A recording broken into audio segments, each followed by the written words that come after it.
What is going on in New England? Fears are spiking online about whether a serial killer is on the loose. Law enforcement in Massachusetts, Rhode Island, and Connecticut say there is zero evidence of a single perpetrator. But there's been bodies and human remains discovered in rivers and wooded areas.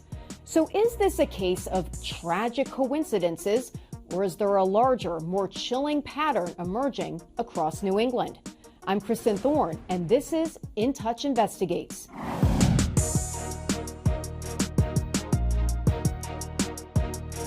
This all started in early March. The body of 35-year-old Paige Fannin was pulled from the Norwalk River in Connecticut. Days later, a human skull was found off Route 3 in Plymouth, Massachusetts. March 21st, police in New Haven, Connecticut discovered the body of 59-year-old Denise Leary. She was reported missing in September. Then there's Michelle Romano. She was from Rhode Island. She disappeared in July. Her body was found March 26th in a wooded area near a vacant lot in Rhode Island. Authorities recently identified a 45-year-old woman who was found unresponsive on a bike path in Springfield, Massachusetts. Police believe her death is a homicide, but they believe it's an isolated incident. Local police have over and over tried to downplay that this is the work of a serial killer. They say there's absolutely no evidence of that. They've addressed the growing speculation head on, urging the public to avoid jumping to conclusions. During the course of the police department's investigation, there have been many rumors and unsubstantiated fear-mongering taking place in the social media, making the city and surrounding communities seem like unsafe places to live.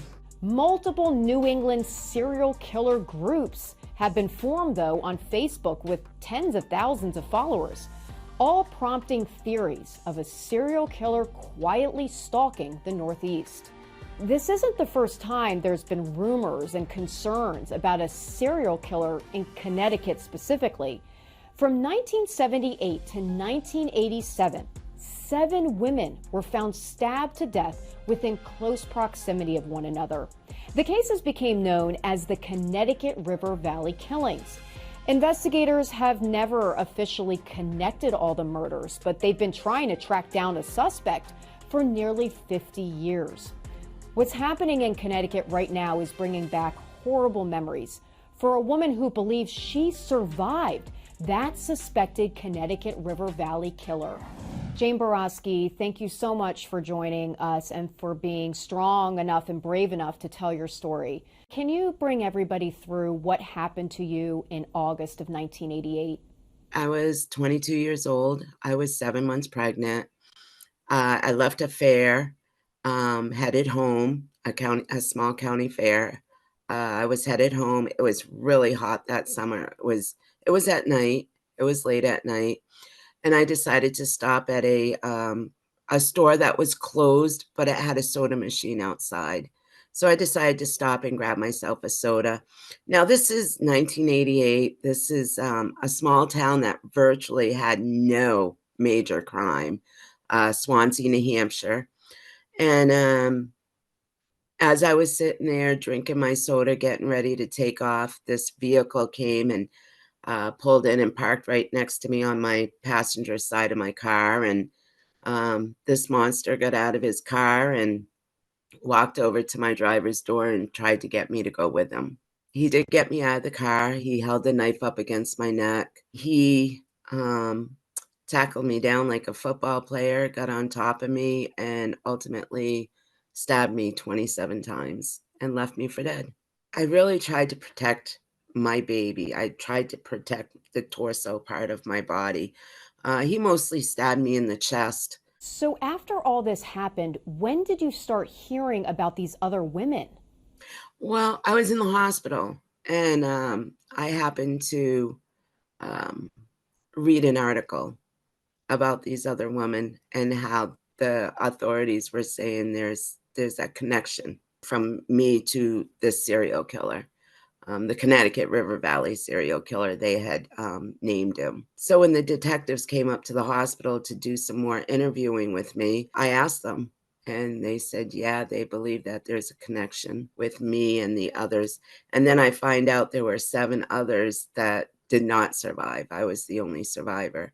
So that was pretty terrifying. Bottom line is they never caught your attacker. No, no, none of the others, um, the other victims, their attackers have not been caught either. Jane, I think one thing you would probably challenge is that law enforcement in New England are saying that they really don't want people to be doing any of this online sleuthing, that it could be actually harming their investigative process. But I think you would probably say, what's wrong with that? Yes, exactly. What is wrong with that? People, people need to know this stuff. When I was attacked, now this is, 36 years ago, there was no internet. There was no cell phones or anything, no Facebook, no social media. I did not know there was a serial killer running around in New Hampshire and Vermont. I had no clue. Today, you have the opportunity to know this information. And I don't see it as a bad thing. I see it as a good thing. There's a very real possibility that there's a serial killer or 2 running around down in Connecticut and Massachusetts.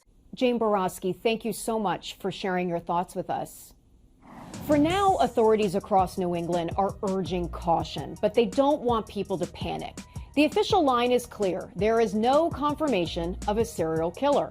But with bodies still being discovered and with multiple investigations underway, the unease across these communities is real and growing. Are we witnessing a tragic string of unrelated deaths, or is something more sinister unfolding beneath the surface? We'll stay on this story. For more true crime news, subscribe to In Touch and follow us on all social media channels. For In Touch Investigates, I'm Kristen Thorne.